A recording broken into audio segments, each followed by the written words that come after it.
Beyond and hello, everyone. My name is Jonathon Dornbush, and now anytime I do this show with Janet Garcia, I think about my intro cadence. But nonetheless, I'm going to roll right through it. I'm joined this week by a wonderful panel, including Janet. Hey, Janet. What's up? You've got me in my head now every time. It's amazing. I thought about that the other day. It's great. We're also joined this week by Brian Altano. Hey, what's up, everyone? As they say. The three of us. And we're also joined by Mitchell Saltzmann. Hey, Mitchell. Beyond, hello and welcome. Is that what I'm supposed to do? Am I supposed to say Beyond? Yeah, you did it. Yeah, we all screwed up. So thank you for doing that. The rest of us have been on that show for years. I always forget. Yeah, and since we did all mess up, if you were wondering, you're listening to Podcast Beyond, IGN's weekly PlayStation show. And this episode, we are going to be talking all about Ghost of Tsushima. I know this episode is coming out before the game is out. This is coinciding with the review embargo that is now lifted for the game. So we will be staying spoiler-free, essentially basically outside of anything you've probably seen in a trailer or that's been discussed in our review and video review. We're keeping it there. Don't worry, we won't be saying anything about the end of the game, where characters end up, what characters are in the game, anything about Aloy's cameo, none of it. We're going to keep it all spoiler-free. Don't worry, crap. Anyway, cut this and we'll restart. No, we are going to keep it spoiler-free, don't worry, but we will be diving into our thoughts on the gameplay, the story, the world, all of that jazz. But of course, I want to start off by talking about Mitchell, because you reviewed Ghost of Tsushima. So why don't you tell us, first of all, sort of what you gave it and your general thoughts about it? Yeah, sure. I gave it a 9. I think this game is excellent. It does things that I think are clever solutions to problems that I see a lot of other open world action adventure games do. At the same time, there are a couple of things that I don't like all that much, and I think I looked at the run of show. We'll get to it. But I think by and large, Sucker Punch did something really amazing with this game, and it's got, I think, the best combat of any of these big open world action games I've ever played. At the very least, the best sword combat, the best blade to blade combat. Maybe I could say that Batman might still hold the crown in terms of my opinion on that, but in terms of swords, man, Ghost of Tsushima is really good. I love that as a back of the box quote. In terms of swords, Ghost of Tsushima's got it good. There's a lot to talk about when it comes to the combat, the stealth, the world design, all this stuff. I do think it's worth saying, as Mitchell was mentioning, this was developed by Sucker Punch. They debuted this game in 2017 at the Paris Games Week showcase back then. This is their first full release since Infamous Second Son. They had the Infamous First Light DLC that was also sort of standalone that came out afterward. But this is basically their first game since the early days of the PS4. So it's been a while since we've heard of them. Of course, they've done Sly Cooper and Infamous and some other franchises, but this is their big return to form after a few years of quiet. And I would say on the whole, there's a lot to love and talk about in this game. And so I want to sort of talk at large. At first, I think talking about it as an open world game, because as Mitchell was saying, I think a lot of the best parts of this game for me personally are in its open world design. And I definitely want to hear from all of you. And just sort of to set it off, for me, what this game does so well is I think since Breath of the Wild, this is the first game to really lean into and make great use of the idea of really naturalistic exploration, where you see a thing on the map and you go, I want to know what that is. I'm going to go look at it. And it's most of the time pretty rewarding to go do so, whether it's getting you a new item or a collectible or showing you a cool new area or something like that. I think the world design is so great at naturally encouraging you to explore it. Janet, I'll start with you. What have you thought about as you've played the game of exploring this open world? Yeah, I've gotten like hot and cold on it. It just kind of it slowly changed for me over time as I sort of explored it more. But my initial impression was like, oh, this is really, really fun. I do think it's really well integrated because basically you have like these different areas of the map for like where your main missions are. So you might have one main mission and then another one way farther out. And there is fast travel, but because you kind of have to open those points up, it takes a while initially to get from point A to point B. And on your way, like as you see stuff, you just kind of naturally go on and explore it. One thing I really did enjoy about it was there's constantly like groups of enemies that are just kind of roaming out in the open, and you can choose whether or not you want to engage with them, and fighting them gives you experience that you can use to like upgrade. You have a lot of skill trees to upgrade, so choose any of them and you can kind of you are incentivized for doing that stuff. I will say, without getting too much into it, because I want to hear from everyone else as well. I think the biggest drawback for me is, unlike other really good open world games, like if we want to make the Breath of the Wild comparison, when you do start finding stuff, it feels a little bit less surprising than it initially seems. So at first you're like, ooh, okay, there's something on this side, or like there's a little shrine area, or like a place where people have a campground or something. But it's like, oh, next to the fire is a collectible, or right on this, and it takes some of the magic away for me when it ends up being so in your face. Based on the marketing, I kind of thought the collectibles would be a little bit more interestingly placed. And I feel like once you do end up discovering what they want you to discover, it kind of takes a little bit away from the magic. So it's a bit of a mix for me, is ultimately where I land. Brian, what about you? I really like this world. I don't think it quite hits the highs of Breath of the Wild in terms of exploration and traversal, but I think it's probably second place in terms of um, uh, like imploring you to uncover things on the map. The way that things flow, as Janet alluded to, is essentially you have this giant map that's covered in fog, and as you travel across it, you open up more areas, but also there are sort of dynamic encounters that happen along the map, and then some happen through stories. And like Janet said, if there's a group of bad guys and they're walking down the street, but they have or it's like a road, not a street yet. It'll be a street someday. They have basically like a hostage that they've put there. If you kill everyone and you talk to that hostage, they will tell you sometimes about a point of interest on the map, which will open up a question mark or something else. And by doing all of that, you start to slowly fill out these stories of people telling you things that are happening all over the map.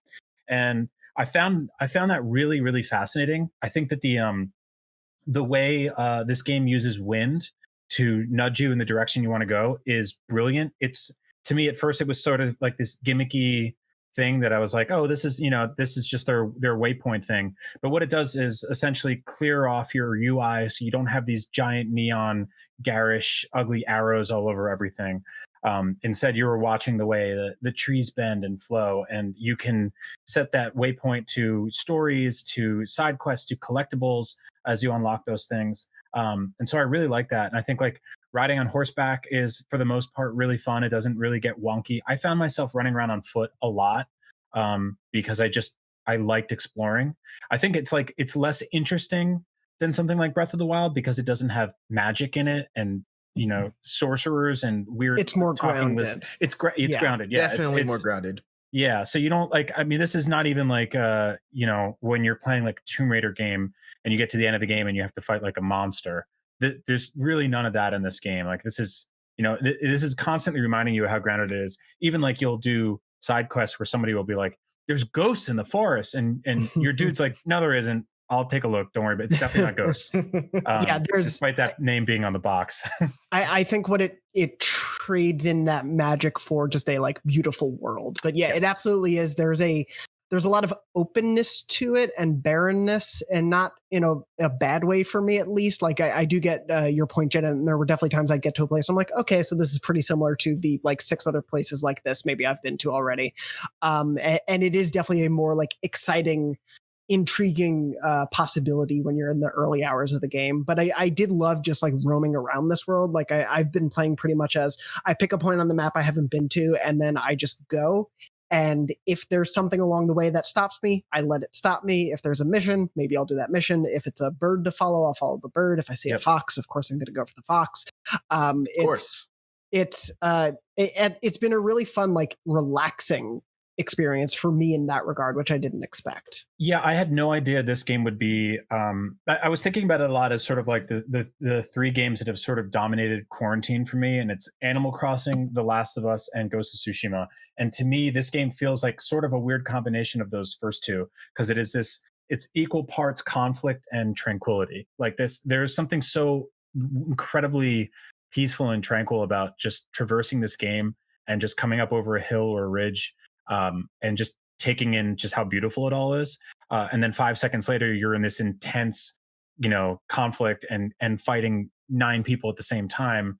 And it's crazy and stressful, and the music amps up. And I think that this game is really good at that. If you're going into this game expecting the jam-packed, nonstop GTA style chaos, I would say that like you'll probably like it's sort of a little bit more Horizon-y in that like it's got a lot more quiet to it than I think a lot of people are expecting. But honestly, like as somebody who's been stuck in a 2-bedroom apartment for 4 months, like this is kind of exactly what I needed. Yeah, Uh, absolutely. Mitchell, go ahead. Yeah, I wanted to hear from you. One of the things I really, really appreciate about this game, also in terms of the exploration of it, is that as someone who typically is not very big on collectibles and, just doesn't like a map screen that is just overwhelming with different side quests and, a bunch of different icons that all have different activities, Ghost of Tsushima is very minimalist when it comes to that. When you first start, it is very much like Breath of the Wild, where you really don't have much to go off of, and it encourages you to do that exploration on your own. And as you go forward, you'll see some smokestacks in the distance. You can go over there. You'll find maybe a bamboo thing to cut, or a hot springs to increase your health. Or maybe you'll just see a guy with that wants to talk to you, who will tell you about some rumor that he heard, and then that will set you off on a side quest. But no matter like how many of those I got, I never felt like it was overwhelming with the amount of stuff that I had to do at any time, which I super appreciated. Yeah, Yeah. not being overwhelmed by a game where I'm going to escape is always a good thing in my book. And yeah, I liked sort of the structure. And Janet, I was curious what you were thinking, especially I guess coming from like a wiki-minded side of things. But Yeah. The structure of this one is really interesting to me, not just in the collectibles, because there are a lot of collectibles, which is no surprise for Sucker Punch, but there's the way there's like a main narrative and side quests. It's not like here is one main narrative and then here are side quests. There are different categories of side quests. There everything's called a tale in this game, and so there are mythic tales. There are these side tales. There are character specific tales that are like one of 3 or one of 9 that let you follow a character story, and then of course there are a smattering of main campaign missions that you can essentially follow if that's all you want to do. I was curious what everyone thought of the structure, but Janet, I figured I'd start with you. Have you liked how it's encouraged you to explore the world? Do you wish it was a little more focused, I guess, or how have you found its campaign structure? Yeah, I mean, it's kind of a loaded question. I think as a player, I appreciate the way, like, I like whenever a game makes me want to do side stuff and when the side stuff is compelling, because I'm always of the mind, if it's not good, why is it in the game? And that's a lot of side quests. A lot of them are kind of subpar. And one thing I will say about Ghost of Tsushima is all of it feels very even keeled. If you dropped me into a side quest, I wouldn't necessarily know it was a side quest. Now, obviously, one could argue maybe they're all equally weak if you want to take the negative perspective of it, but I think they're all pretty strong. Like they felt like they could all be part of a main campaign, which I really respect. From a guide perspective, I think one thing that I kind of didn't really like, and I think some gamers might fall into this as well, is so what I'm doing is I'm only working on a portion of the guide. Shout out to freelancers because gosh, this game is big.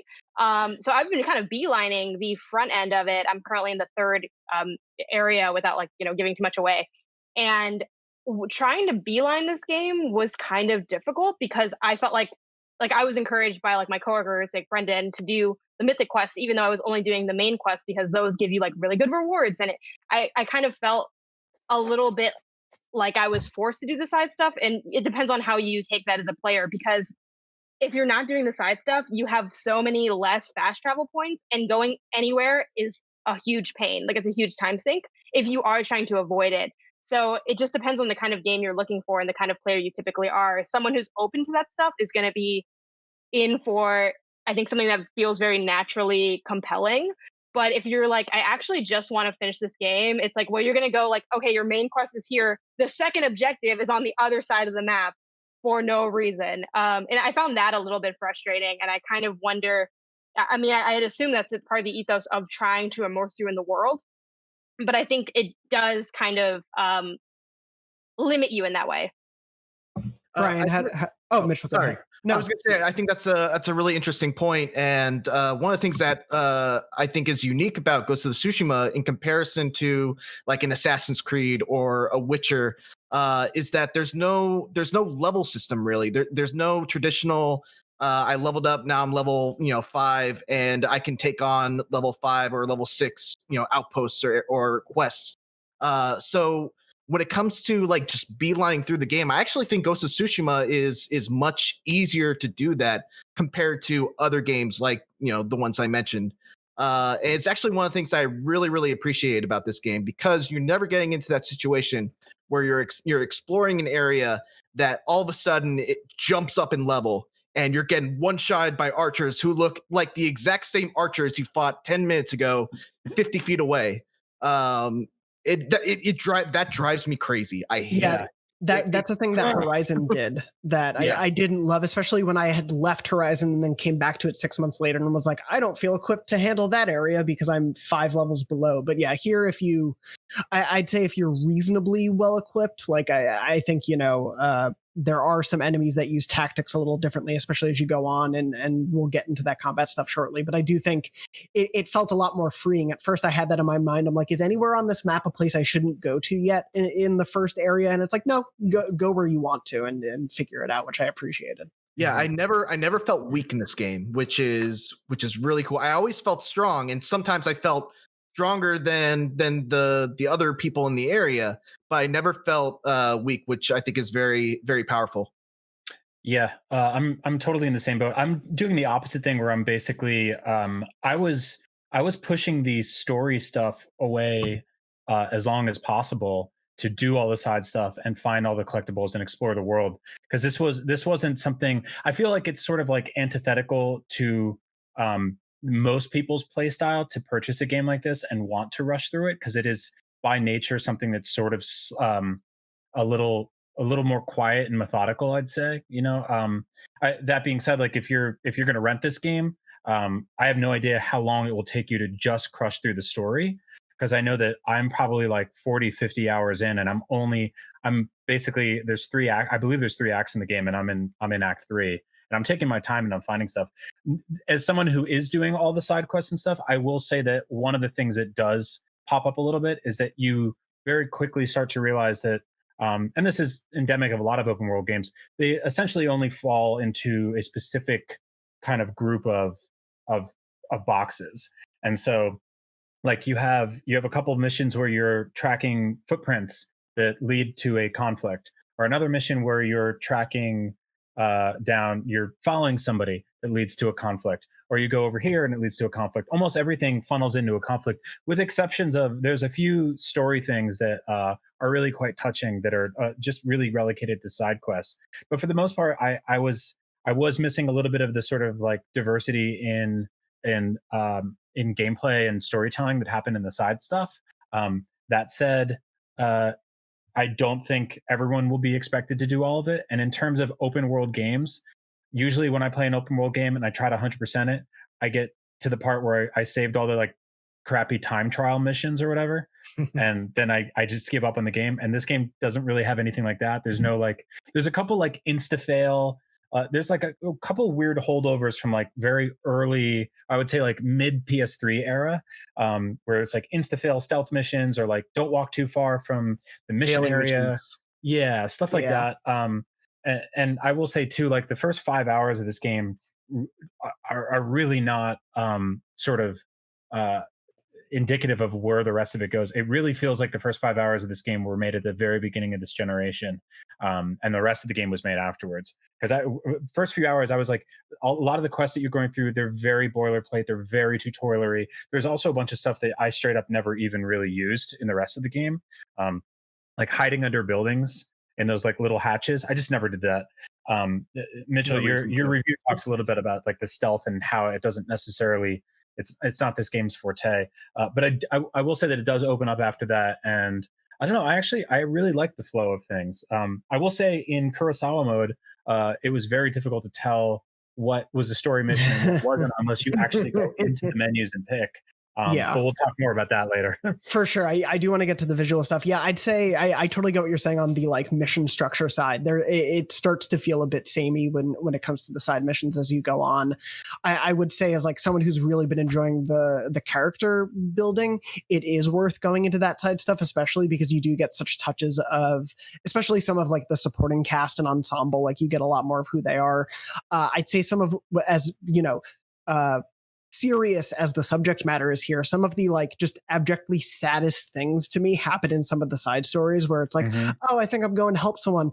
Oh no, I actually screwed over some other people by doing that, and I was tricked into this, and now I feel terrible. Like there are dark twists in some of the side quests. Like I think one of the guiding philosophies of the side quest design in that game was to do something basic and then just do a twist at the end. Yeah. Yeah, absolutely. no, That's seriously. really accurate.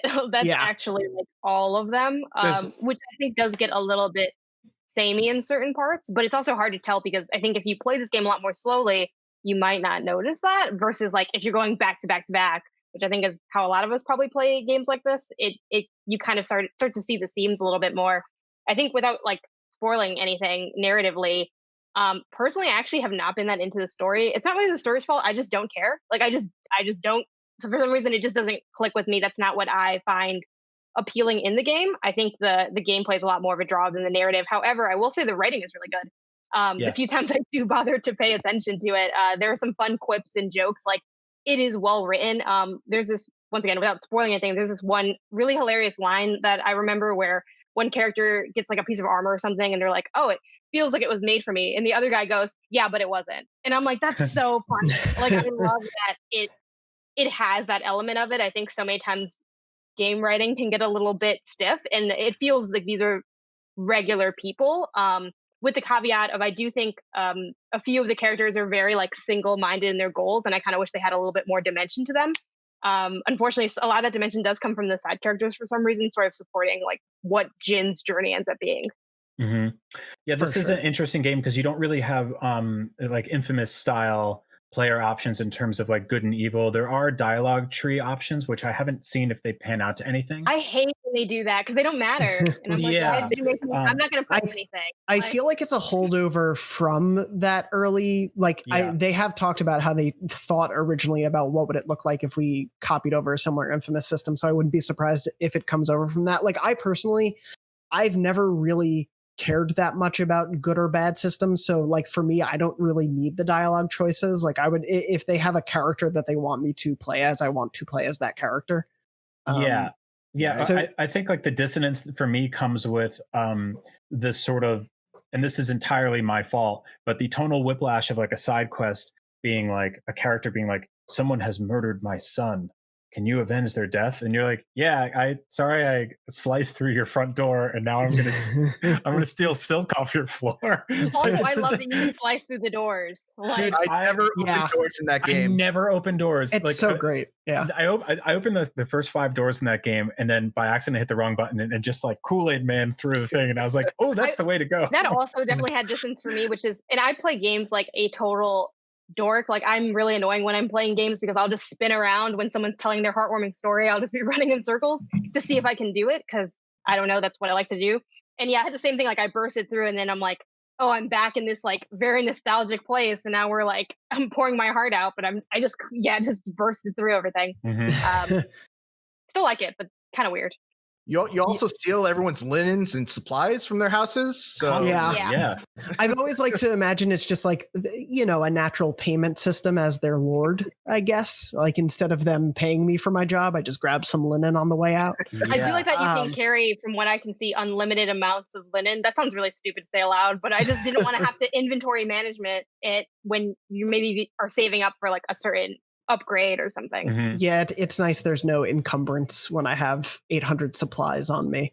But I a lot of little quality of life things like that I really like. Yeah, I do want to get into a lot of the gameplay stuff because obviously we don't want to spoil any of the story beats or major character arcs, but I do think there's a lot we can say about the combat. And so, Mitchell, I want to start off with you because I know you of course wrote at large about it in your review, but you are perhaps one of the combat maestros, if I may, of IGN. I'm very happy you did this review because there's few people I think on staff that I would want to really dig into a combat system like this as much as you. So I'm excited to hear you talk a little bit more about what you loved, what you thought really worked, what you think of it in comparison to some other games you've played. So yeah, I love virtually everything about this game's combat system. And it's funny because I remember looking at that first gameplay reveal and being like, oh, that looks kind of basic. I don't think there's going to be anything really to chew into here.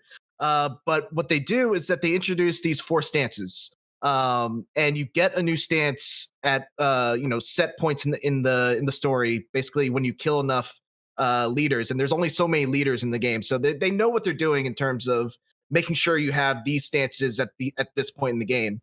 And what those stances do is they allow you to break the guard of different types of enemies that wield different weapons. So if you have the starting stance, you're going to be very good at breaking through the stances of regular sword wielding enemies. You can also use your stab attack to get through their guard and just do an instant kill outright. And then there's another one that allows you to do a long combo that really messes up shield wielding enemies. And there's another one that deals with spear wielding enemies. And then the last one is what you use when you have these big hulking brutes with a weird Japanese old style shotgun. I don't even know what the word for it is, but yeah, it's like a grenade launcher. Yeah, just blast you away. I think it's shooting firecrackers or something like that, but yeah, it messes you up. Something. Yeah, it's like a musket, but it's not a musket at all. Yeah. And so what ends up happening is you approach these combat scenarios, and you just kind of have to calculate in your head, okay, the guy who's really close to me has a spear. I need to switch to this stance. Killed him. Now I gotta kill this guy over here. But oh wait, there's another guy with a sword that's coming after me right now. I gotta dodge. And all the while you're listening out for specific audio cues to listen for archers. They go like "Dosho," and then you wait a beat and then you dodge. Yeah. So it's what were you gonna say? No, go for it. I was just gonna say. So it's there's the neurons, the things in my brain are constantly firing, and that's exactly what I want in a combat system. The ability to constantly be thinking on my feet, to not ever fall into that rhythm of just hitting a button. And it changes. The combat system evolves greatly as the game goes on, not just because of the addition of those stances, but also because you're getting new techniques. And what's really cool is that you get to decide what you want to be better at fighting against. You can. I personally love the deflection skill tree because I was able to basically make it so that no matter what enemy was introduced, I would be able to block whatever they were going to throw at me. But that's you don't have to do that. You could do a bunch of points into your stances. You can do a bunch of points into your gadgets that you use. And so yeah, it's just very flexible, very versatile, constantly engaging, and I cannot say enough good things about this combat system. Yeah, I'll say that I was initially put off by it. There's no lock on in this game. No, that's I have to reiterate that that's crazy, but it totally somehow works. There's definitely moments where you feel a little disoriented. Especially I play a ton of FromSoft games, so once I learned you unlock a roll button, and it just kind of rolls you in any random direction sometimes. But I got the hang of it, and once you basically get the feel of switching between those 4 stances for different enemy types, and then also parrying, rolling, and then pulling out all your toys, which you have basically arrows and fireworks and gunpowder bombs and all this other fun stuff.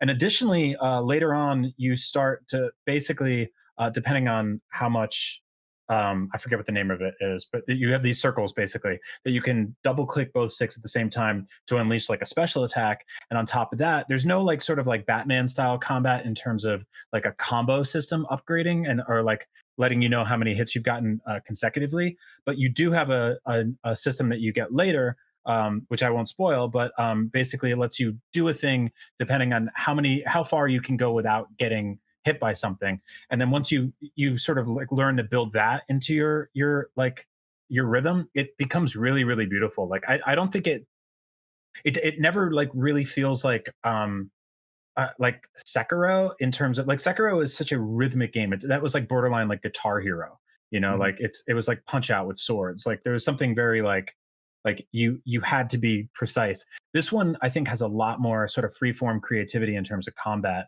And while it's similar to Sekiro in that you basically have the same sword for the entire game, which you can customize cosmetically, I think the sheer amount of like mixing stances and special moves and like cool like toys from your pouch that you can throw in makes things so much more interesting. And it's also the fact that you can stealth through a lot of sections if you want to too. And so yeah, the combat in this game really really grew on me.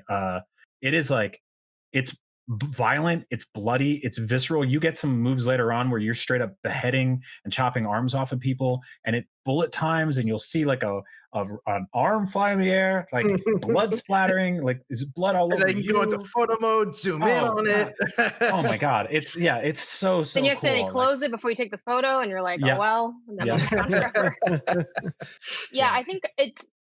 I think people's perception of this game or how like gamers will react and like it or not is really contingent on, not surprisingly, what kind of player you are and what you're drawn to. Like for me, I can appreciate good combat, but I need like the other elements to really click for me. And I think the reason that Ghost doesn't feel like it doesn't like grab me in the way that I think it grabs a lot of you guys on this call is because something about the open world just doesn't like the open world and the story just doesn't do it for me, and the combat isn't enough personally to carry it for me.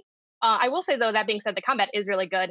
As someone that doesn't really play a lot of these types of games, though, I was overwhelmed initially seeing so many skill trees. A lot. I'm not saying it's like that. There's not games that have more skill trees than this, but I'm like, okay, we got the stances. That's 4. Each of those has skills, and then you have your like weapons and your gadgets, and those have skills, and then you have like these other things, and they also have skills. And so it kind of just felt like, oh man, I gotta just rack up a bunch of XP to be able to, or whatever technique points, however you want to slice it. It kind of has both to be able to start opening these up if I really want to dig into the system. So I kind of felt the pressure to do that in order to really start engaging with the game. And that being said, once I unlocked, I'd say once I got towards at least having 3 of the 4 stances, one thing I liked about it, and one thing it felt very reminiscent of, was Final Fantasy VII Remake, because when you hold down the thing to change your stance, just don't let it go. You can rotate the camera a little. You can kind of get this slowdown.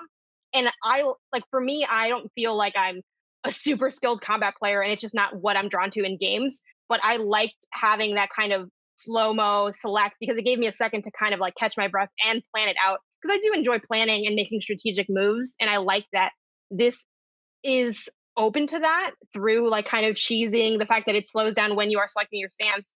One drawback on that note is it doesn't do that when you're using like your bow and your short weapons and your gadgets. So I actually find myself never using those because I'm like, I'm just gonna go attack with my sword because I don't got time to like make sure I have this one bomb selected. Then like, wait, what does this do? I'm like, we're just not using any of them.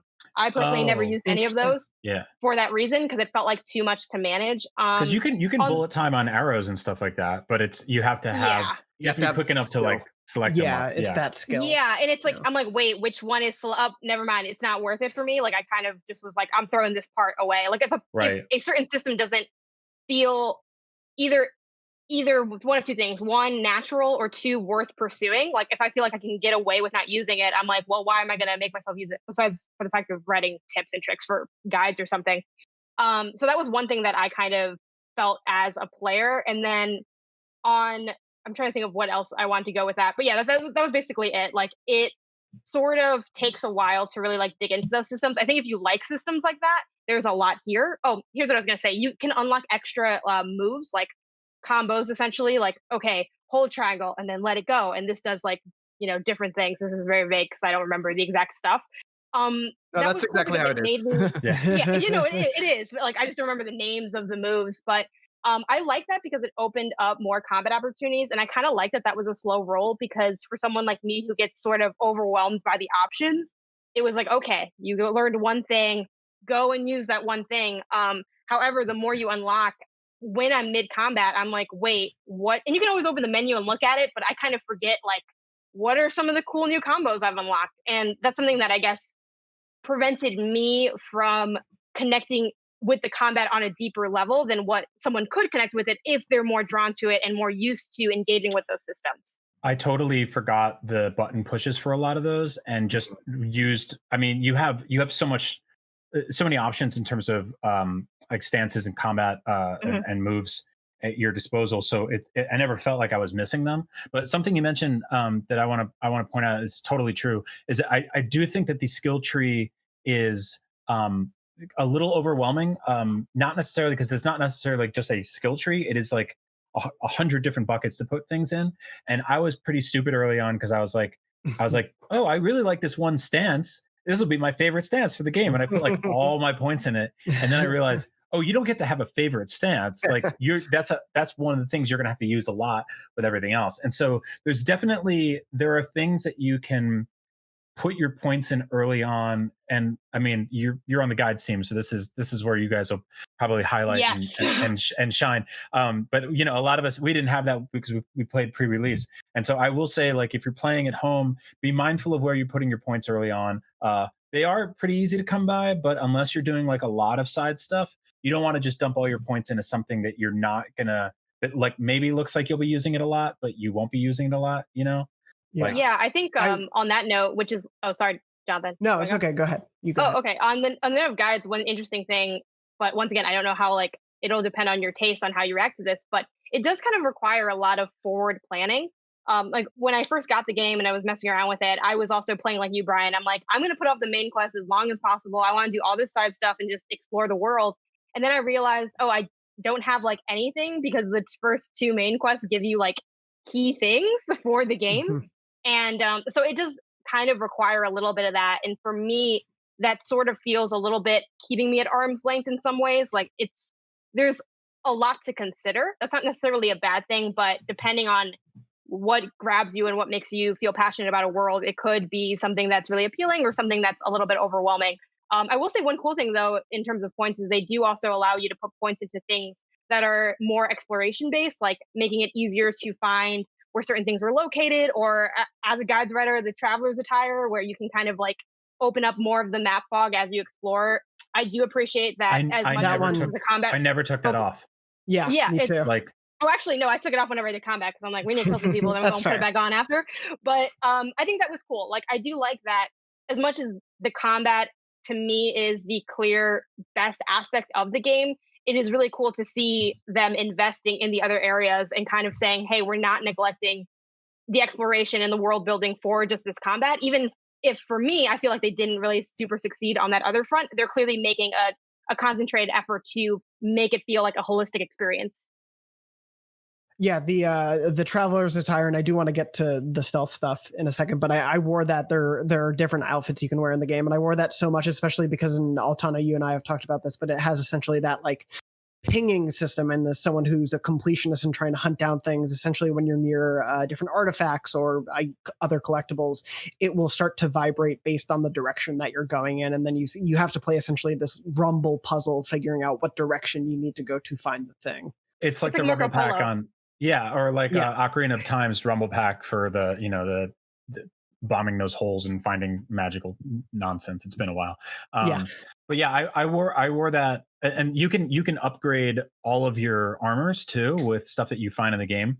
And so a lot of it unlocks new perks for that armor set specifically, or enhances pre-existing perks. And one of them for the traveler's armor was your basically you clear more and more fog the more you upgrade it, and also you can sort of feel the rumble of a nearby item from further and further away. So yeah, I thought that was really smart. And then, same deal, like as somebody who is trying to find everything and open up everything, I kept that armor on a lot, and which was cool because like you can bring your armor, you bring flowers basically to these dye merchants, and they'll color it differently. And there's black dye merchants that make like really cool, like borderline like Bloodborne looking costumes, which I super dig.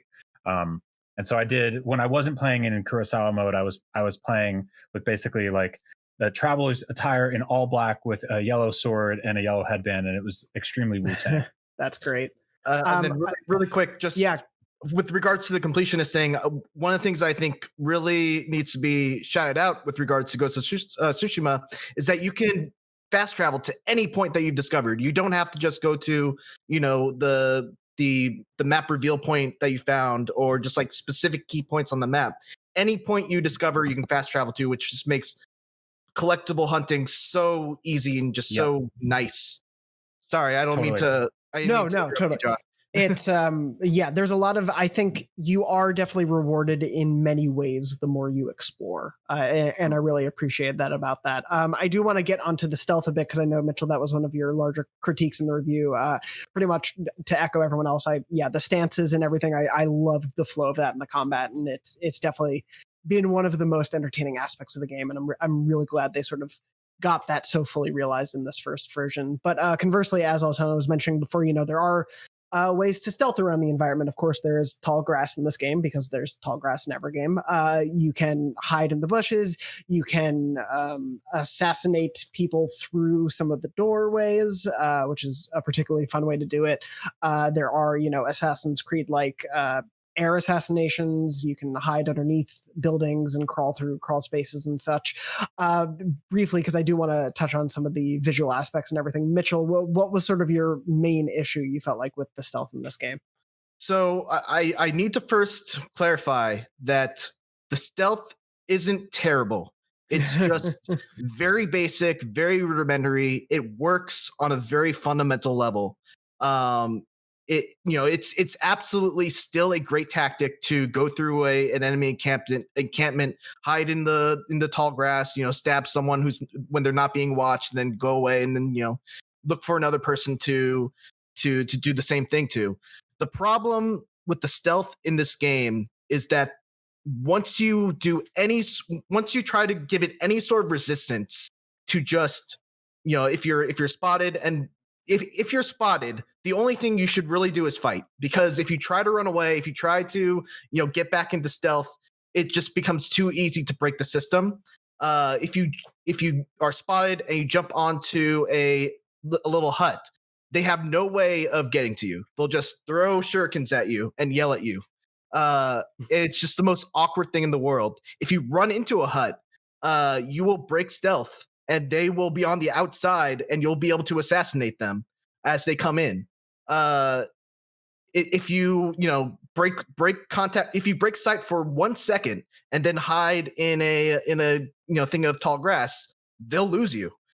So the problem with stealth isn't so much that it's broken or that it completely doesn't work. It's that if you do anything beyond what Sucker Punch expects you to do when you're discovered, it kind of falls apart. I say in the review, it's like, as soon as you're discovered, the AI just throws up their hands and just shrugs. Like, right. Oh, yeah.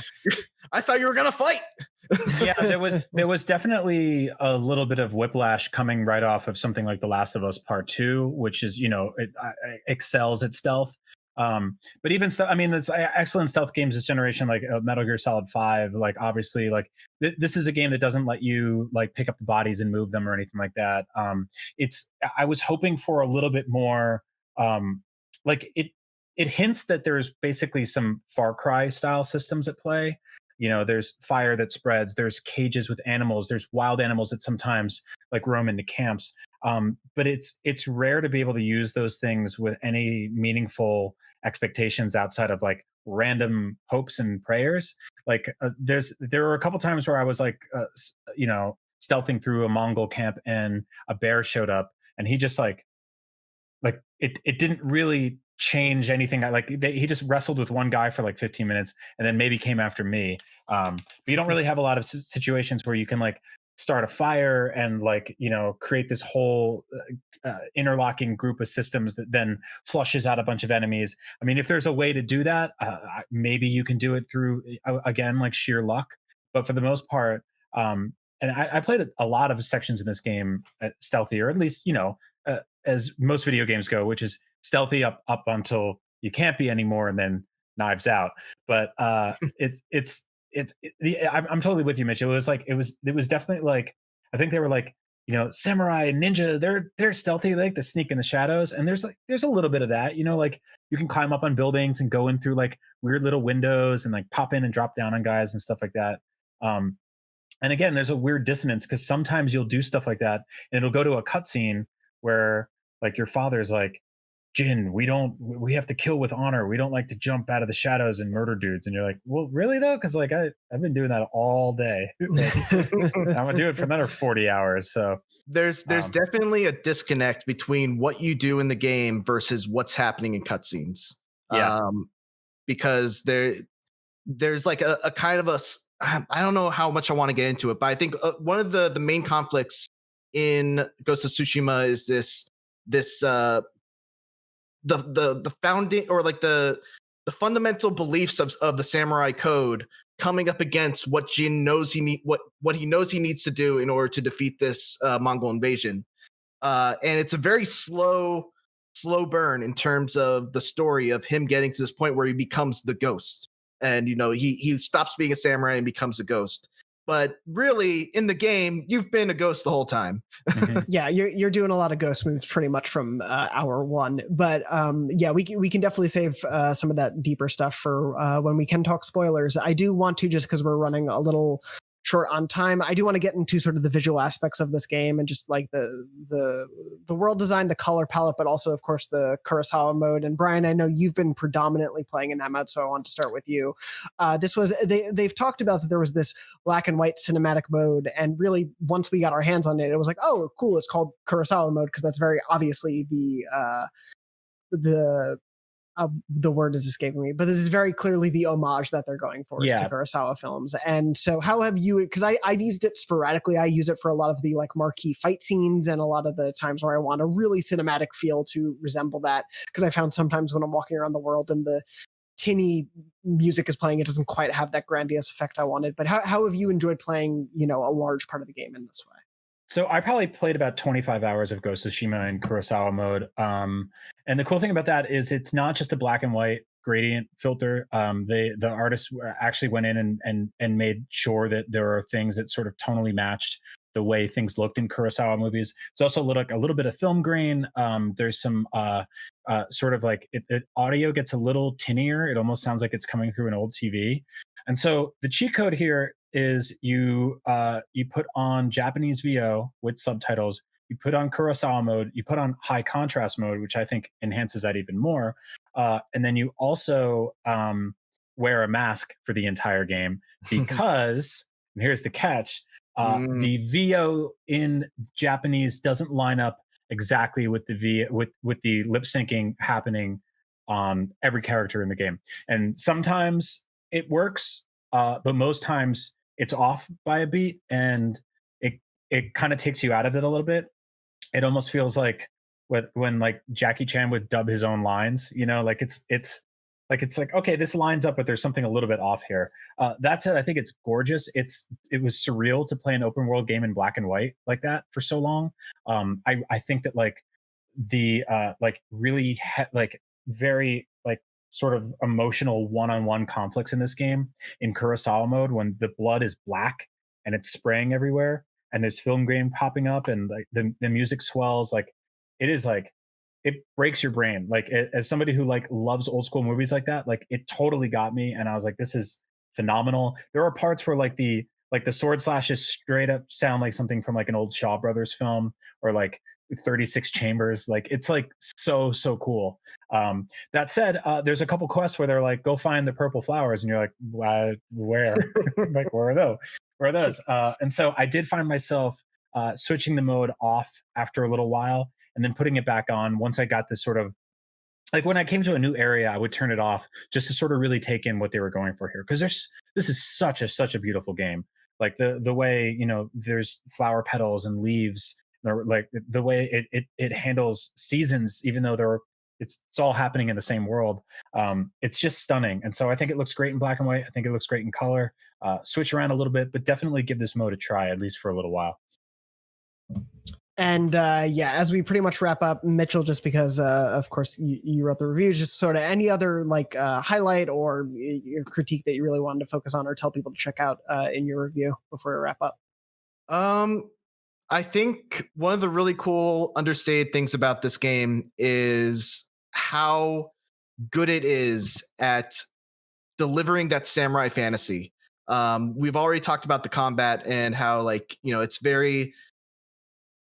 almost methodical with how, like, you can kind of just stand there in the middle of a circle of enemies and just wait for them to come and just, you know, do a block. They'll go past you. Another guy will come. You can block them and counter them and stuff like that. It totally nails this fantasy of being an outnumbered samurai against like this horde of wildly less skilled enemies. And even the way that like you kill enemies, there's like a little extra flourish on each strike. So like you'll have the animation kind of linger a little bit, and it gives you the opportunity to go into photo mode and, like, you know, sweep the camera around. And then photo mode. Can we talk about photo mode for a second? Because Brian, you were saying that you think that this is your favorite photo mode that you've ever played, and I'm inclined to agree. Maybe like, I don't know, if you consider like Rockstar's GTA 5 Movie Maker as photo mode, maybe that might compete. But the things that this photo mode does, first of all, it's seamless. You just press right on the D-pad, you're instantly in photo mode, and you can just take a picture of whatever it was that you were last on. But then you can create little animations. You can cause particles to fall, and then you can have a wind. You can direct the wind to blow the particles. Oh my god! It's just, and in addition to that, the game is just so naturally beautiful that, you know, it's stunning. And I think also like photography geeks are going to get really into this, because there's a lot of like very like depth of field and all this other, there's like very specific the stuff that you would see sort of on a layout of a nice camera that this game allows you to do. So I took dozens of photos in this game. Yeah, it really, I think everyone will be using this photo mode for a long time, and we'll have a lot of that to share once the embargoes lift on all of that. But I want to thank you all. We're pretty much out of time. I want to thank Janet, Mitchell, and Brian for joining me for this episode. Definitely go check out Mitchell's full Ghost of Tsushima review, written or video form if you haven't. And of course, stay tuned for a normal Beyond episode this week as well. But thank you to everyone who's listened or watched. We hope you're safe. We hope you're well. And as always, Beyond. Beyond. Beyond.